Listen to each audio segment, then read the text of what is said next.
నన్ను ఎందుకు కట్టారు డాడీ? ఏంటి ఇది దొంగల కొడుకండి, వీడి మాటలు అస్సలు నమ్మకండి, మొత్తం మోసమే. నేనేం చేశానండి? రిచర్డ్ సినిమా అప్పుడు ఏమన్నాడో చూడండి. ఈ సినిమా హిట్ అయితే తిరుపతి తప్ప ఎక్కడికి ట్రిప్ కి వెళ్ళాను, మేము ఫారెన్ ట్రిప్ తీసుకెళ్తా మా పేరెంట్స్ ని.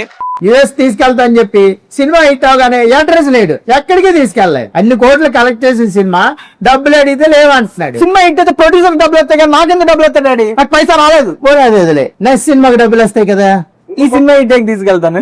ఇంకో కొత్త స్టోరీ స్టార్ట్ చేశాడు, ఈ మాటలు అస్సలు నమ్మకండి, ఈ నెక్స్ట్ సినిమా అస్సలు చూడకండి. నేను నెక్స్ట్ సినిమా పేరేంటరా?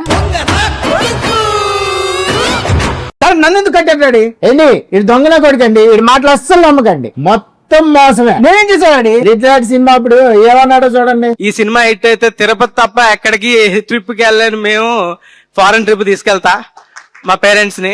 యుఎస్ తీసుకెళ్తా అని చెప్పి సినిమా హిట్ అవగానే అడ్రస్ లేడు, ఎక్కడికి తీసుకెళ్ళలేదు. అన్ని కోట్లు కలెక్ట్ చేసిన సినిమా డబ్బులు అడిగితే లేవంటున్నాడు. సినిమా హిట్ అయితే ప్రొడ్యూసర్ డబ్బులు వస్తాయి కదా, నాకెందుకు డబ్బులు వస్తాయి డాడీ? నాకు పైసా రాలేదు. పోలేదులే, నెక్స్ట్ సినిమాకి డబ్బులు వస్తాయి కదా, ఈ సినిమా ఇంటికి తీసుకెళ్తాను.